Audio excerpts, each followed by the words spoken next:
안녕하세요. 세상에 또라이들이 많다는 이야기를 정말 많이 들었어도 제 사촌 동생만큼 또라이가 또 있을까 싶어서 이렇게 사연을 보내봅니다. 저는 외동딸로 자라서 어렸을 때부터 사촌들과 사이가 굉장히 좋았어요. 아니, 사이가 좋다고 말하기보다는 가까운 사이로 지냈죠. 아빠 형제들끼리 굉장히 친하게 지냈고 그중에 작은 아빠의 딸인 지연이랑은 가까이 지냈습니다.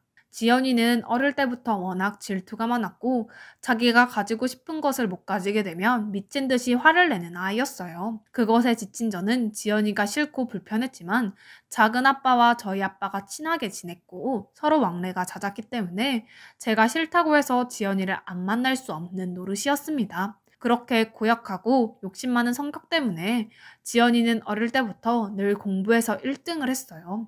점수가 1점이라도 떨어지는 날에는 미치겠다고 하면서 울부짖고 집안을 쑥대밭으로 만들어 놓고는 했죠. 그에 비해 저는 둔한 성격이어서 지연이가 울고불고 난리를 치던 말던 제 갈 길을 갔습니다. 나는 뭐 지연이처럼 독하게 안 살고 그냥 물 흘러가듯이 자연스럽게 살자 하면서요. 그래서 저는 학창 시절 내내 그런 성적 때문에 스트레스를 받는 일은 없었지만 지연이는 아니었어요. 정말 많은 스트레스를 받았고 그 때문에 신경증이 와서 작은 아빠가 더 이상 저희 아빠랑 만날 수 없게 된 겁니다. 만나면 나도 봐야 하고 집안끼리 모이는데 그게 애들 공부에 방해가 되었고 무엇보다 지연이가 너무나 스트레스를 크게 받는다고 하면서요. 뭐 고등학교에서 전교 1, 2등을 다투면서 굉장히 힘들게 공부를 했다는 걸 들었기 때문에 스트레스가 참 많았겠구나 생각을 했고 오히려 지연이랑 안 만날 수 있어서 좋았습니다. 시간이 흘러서 저는 평범한 학교에 원하던 과에 진학하게 되었고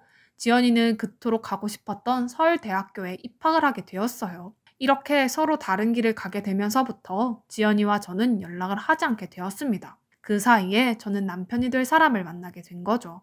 남편은 체육 쪽 일을 하고 있었어요. 고등학교에서 체육교사로 활동하고 있었고 굉장히 큰 키에 집안도 좋고 무엇보다 얼굴이 정말로 훤칠하게 잘 생겼습니다.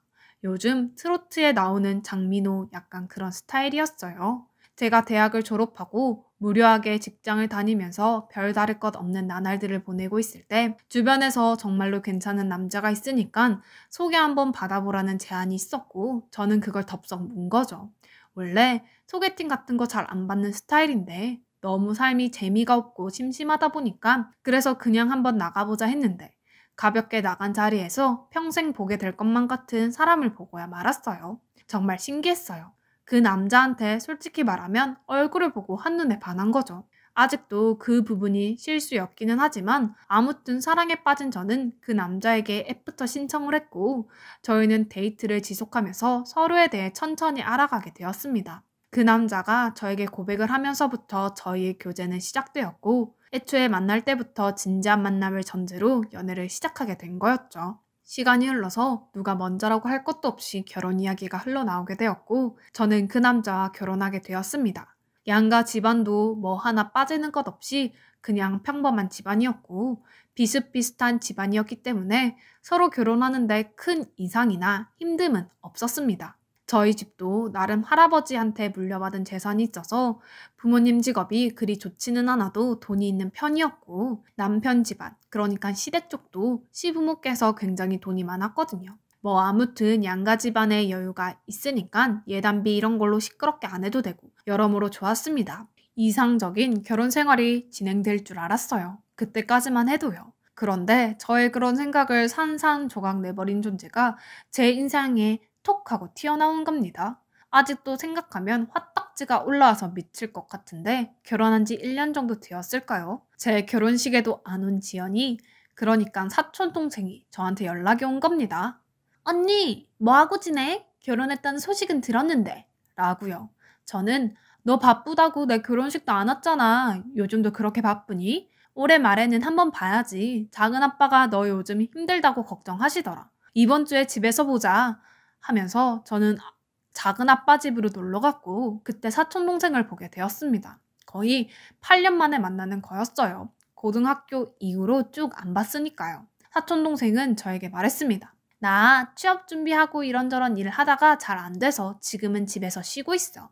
서울대학교 나왔으니까 그래도 과외는 잘 구해져서 돈은 쏠쏠하게 벌고 있네. 언니, 결혼했다며? 남자 얼굴 좀 보여줘. 형부 얼굴 나도 궁금해. 라면서 치근쩍 대더라고요. 얘가 이런 성격이 아니었는데 그 사이에 무슨 계기가 생겼나 굉장히 살거워졌다고 생각한 저는 핸드폰을 꺼내서 남편 얼굴을 보여줬습니다.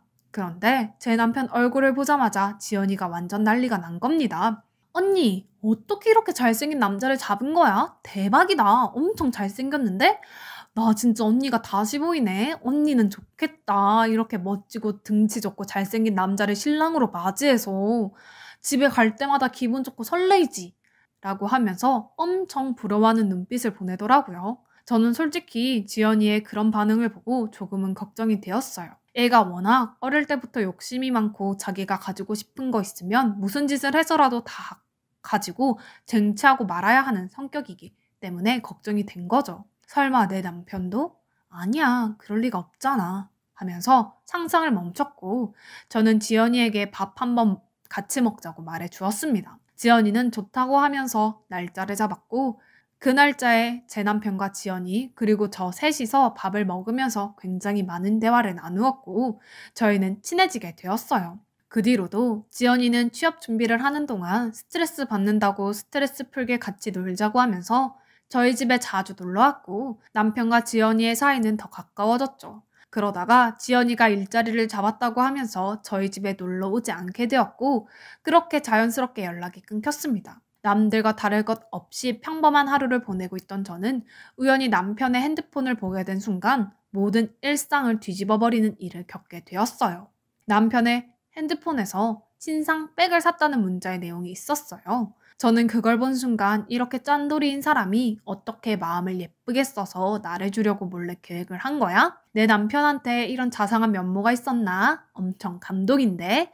하면서 설레는 마음으로 남편이 저에게 그 가방을 주기만을 기다렸습니다. 그런데 일주일, 2주일이 지나도 남편의 입에서 가방에 가짜도 안 나왔어요. 저는 혼란스러웠습니다. 왜 가방 산 걸 나한테 안 주는 거야?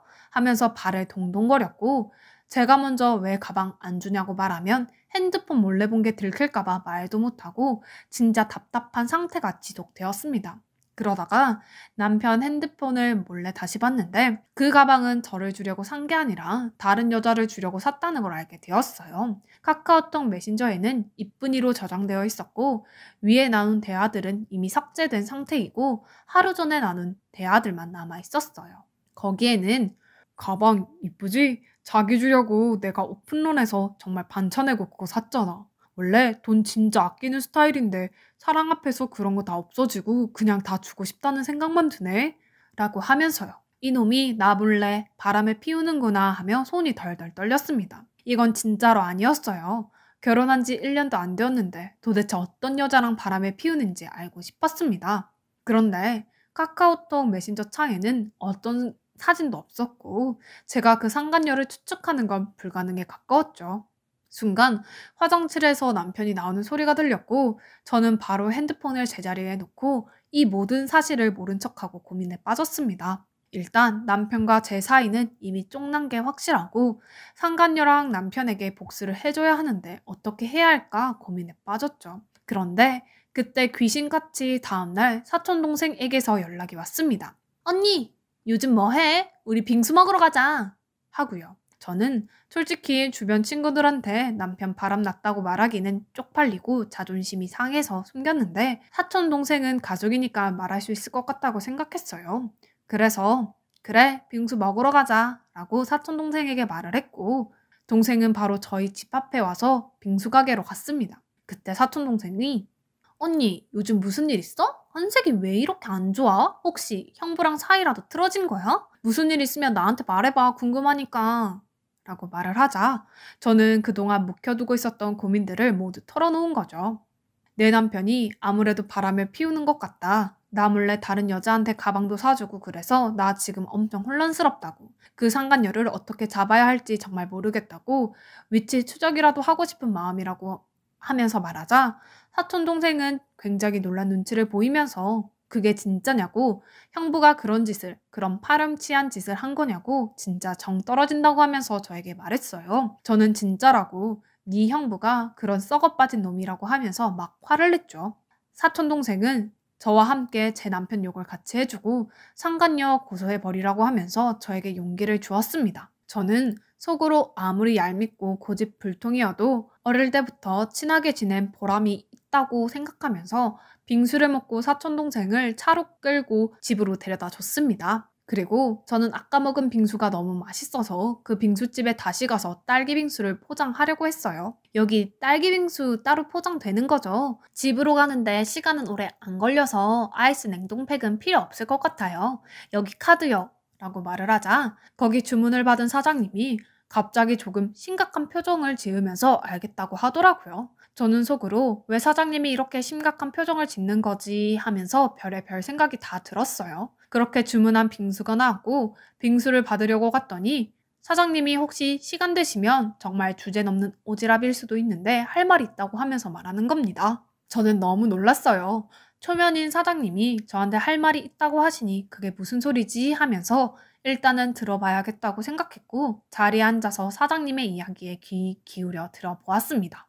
아까 제가 정말 의도치 않게 두 분이 하는 이야기를 들었습니다. 그쪽 남편분께서 바람을 피우신다고 들었는데 같이 온 여성분이 그쪽 남편으로 추정되는 사람이랑 이 빙수집에서 엄청 알콩달콩하게 손잡걸 제가 봤어요. 한두 번이 아니라서 저는 똑똑하게 그 두 사람을 기억하고 있었거든요. 항상 남편분이 집으로 돌아갈 때 빙수를 사갔는데 그때 핸드폰으로 결제를 하는데 거기 배경화면이 그쪽 얼굴이라서 제가 그쪽 얼굴을 알고 있었거든요. 그래서 이 남자는 왜 자기 핸드폰 배경화면에 있는 여자랑 다른 여자를 만나면서 이렇게 좋아하는 거지 하면서 이상하다는 생각을 했어요. 그런데 그 비밀이 오늘 밝혀진 것 같아요. 당신이 찾고 있던 그 상간녀는 오늘 당신이 고민을 토로한 그 여자, 당신 말로는 사촌동생이라고 하는 그 사람이 상간녀입니다. 필요하시면 제가 저희 카페 CCTV 캡처본 찾아서 드릴게요. 라고 하면서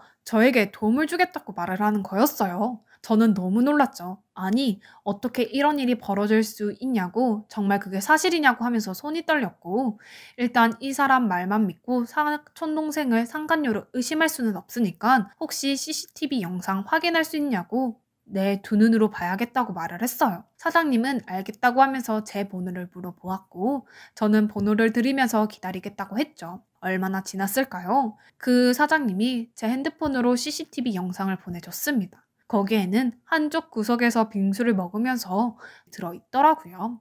참을 수 없는 분노가 치밀어 올랐습니다. 그런데 그 순간 기쁜 감정도 들더라고요. 그래, 남편 같은 짠돌이 어차피 나도 질린 상태였어. 내가 이번에 절대로 넘어가 주지 않을 거야. 통쾌하게 복수할 거야. 딱 기다려. 하면서 이를 갈고 있었어요.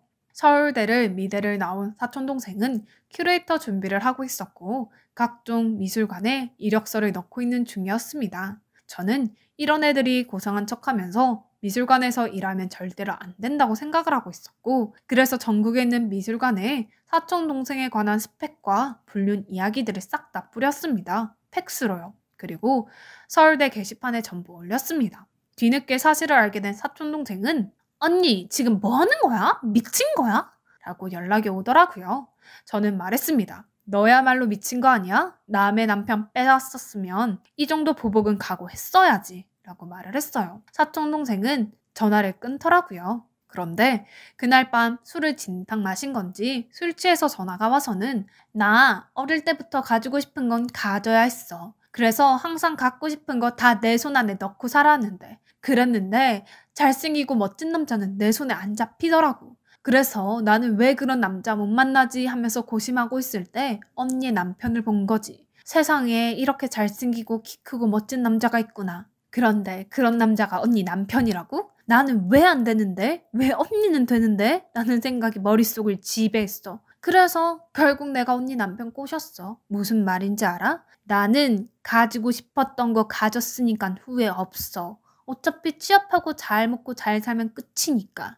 나는 서울대 출신의 잘 나가는 크리에이터로 성공할 거니까 라고 하면서 미친 소리를 내뱉으며 난리를 치더라고요. 얘가 술의 힘을 빌려서 헛소리를 하는구나. 정말 미쳐도 단단히 미쳤구나 생각을 했고 정신 못 차렸다는 판단이 든 저는 부모님에게 모든 사실을 말했습니다. 그리고 남편의 학교에도 당연히 불륜에 대한 소식을 터뜨렸어요. 한순간에 남편은 무너진 거죠. 거기는 학교열이 높은 학교였는데 학부모들이 이런 선생한테 우리 애들 가르치게 할 수 없다고 빨리 퇴출시키라고 하면서 항의 전화가 빗발친 겁니다. 그래서 결국 남편은 교사직에서 물러나게 되었고 인생은 구렁텅이로 빠진 거죠. 그리고 저희 아빠는 제 사촌동생이 이런 일을 저지른 사실을 듣고 참을 수 없는 분노를 토해냈고 결국 작은 아빠의 멱살을 잡고 만 거죠. 네 딸 관리 잘 안 하냐고 하면서요. 작은 아빠는 내가 딸을 잘못 키웠다고 하면서 저에게 무릎을 꿇고 사과했고 사촌 동생한테 손을 올렸습니다. 하지만 자존심 강한 사촌 동생은 당연히 맞고 있을 리가 없었고 본인 짐을 싸서 집을 나가버린 겁니다. 누구랑요? 제 남편이랑요. 참 세기의 사랑이 납시였구나 생각을 한 저는 이것들을 싹 다 고소해버려야지 안 되겠네 싶었어요. 상간녀 소송, 이혼 소송 쌍으로 진행한 저는 변호사에게 최대한 빨리 처리하게 해달라고 말을 했고 급속도로 이혼이 진행되면서 저와 남편은 이혼을 했습니다. 이혼의 과정에서 카페 사장님의 결정적인 CCTV 증거물이 항목했고요. 그때 사장님이 괜찮냐고 하면서 저에게 연락을 했고 저는 덕분에 마음 정리 잘했다고 하면서 감사를 표했습니다. 그게 계기가 되어서 저희는 가까운 관계를 유지했고 사장님이 저에게 진심을 토한 겁니다. 사실 그쪽이 저희 가게 앞에 지나갈 때마다 굉장히 관심 있게 봤다고. 그러다가 결혼했다는 사실을 알고 그냥 포기했는데 이제 이혼했으니까 내가 진짜 잘해줄 테니까 우리 진작에 만나보자고 하는 겁니다. 그 사장님 정말로 솔직히 말하면 제 전 남편보다 훨씬 잘생기고 키도 훤칠하고 멋진 사람이었거든요. 저는 너무나 고마운 마음에 그분의 청혼을 받고 이혼의 아픔을 딛고 교제를 하는데 제가 알게 된 거죠. 그 사장님은 빈수가게 사장뿐만 아니라 그 건물의 빌딩 전체 소유주라는 것을요. 한순간에 저는 이혼하고 정말 평범한 중상층에서 거의 억소리 나는 부잣집의 여자로 들어가게 되었습니다. 그 사람은 저에게 너무나 잘해줬고 제주도도 비즈니스 클래스로 비행기 태워서 데려다주고 공항에 도착해서는 슈퍼카를 대동해서 여행을 갔어요. 그런데 웬수는 웬나무 다리에서 만난다더니 전 남편과 사촌동생을 거기서 만난 겁니다. 사촌동생은 제 옆에 있는 그 잘생긴 사람을 보고 놀란 듯한 표정을 보였고 저는 그들을 무시하고 다시 그 남자와 오붓한 데이트를 즐겼어요. 다시 서울로 올라와서 일주일 정도 지났나? 갑자기 남자친구가 저에게 말하는 겁니다. 그 사촌동생이라는 애가 우리 가게에 와서 자기 번호를 물어봤다고요. 당신 사촌 언니랑 나랑 사귀는 거 모르냐고 알면서도 또 그 짓거리로 사람한테 상처 주려고 하는 거냐고 말하니까 사촌 동생이 우리 언니 맨날 잘생긴 남자 사귀는데 나 정말로 질투나서 도저히 견딜 수 없다고 그래서 당신한테 지금 저돌적으로 대시하는 거라고 했다고 그러는데 내가 따끔하게 한마디 했다고 하는 겁니다. 뭐라고 말했냐니까 당신 같은 여자는 평생 밑바닥에서 살아야 한다면서 아직도 네가 잘생긴 남자 꼬시는 판무파탈에 매력 넘치는 여자라고 생각하냐고 웃기지도 않다고 어디서 비빌 얼굴도 아니고 매주를 맨발로 밟은 것처럼 생겼다고 그래서 남자친구 뺏는 그 심리 모를 것 같냐고 하면서 모욕을 준 거죠. 사촌동생은 자존심 상해서 돌아가게 되었고 저는 그 얘기를 듣고 얼마나 웃었는지 몰라요. 뭔가 매주랑 사촌동생 얼굴이랑 비슷하게 생긴 것 같기도 하고 웃기면서도 정말로 빵 하고 터져버렸습니다. 자기 진짜 말 잘한다고 그래서 이런 카페 일도 잘하는 것 같다고 하면서 계속 웃었어요. 그 남자는 절대로 바람 안 피울 거라고 당신 전 남편이랑 나랑은 완전히 다른 사람이니까 내가 그걸 증명할 거니까 나만 믿으라면서 저에게 믿음을 줬습니다. 저는 진짜로 기분이 좋았습니다. 아무튼 그렇게 교제를 지속한 저희는 그 남자의 청혼에 결혼을 하게 되었고 저는 지금 일을 그만두고 지금은 제 남편이 된 그 사장님의 가게에서 카운터 일을 하면서 한가롭게 지내고 있네요. 부자 남편 덕분에 어디 가서 사모님 소리를 들으면서 행복하게 살고 있습니다. 그래서 저는 지금 제 인생이 너무나 좋습니다. 똥차 가고 벤치 온다는 말이 진짜 뭔지 절절하게 깨닫게 되었어요. 그래서 저 지금 오히려 이혼한 게 정말 1000만 번 잘했다고 생각합니다. 이혼이 정말로 신이 저에게 준 선물 같아요. 그리고 서울대 출신 그 사촌동생은 뒤늦게 제가 각종 미술관에 사촌동생 관련한 서류를 보낸 걸 알고 지금 자기 취업 안 된다고 통곡을 하고 있고, 학원 강사를 하려던 남편은 자기 불륜이 학원까지 쫙 퍼져서 취업이 안 되어서 하루하루 아슬아슬하게 지내고 있다고 합니다. 시댁에서는 자기 아들 바람나서 창피해 미치겠다고 하면서 돈줄을 완전히 끊어버렸다고 하네요. 참 기분이 좋네요. 두 사람을 쌍으로 파국으로 보내버린 것 같아서요. 그럼 지금까지 저의 긴 사연 끝까지 들어주셔서 정말로 감사합니다.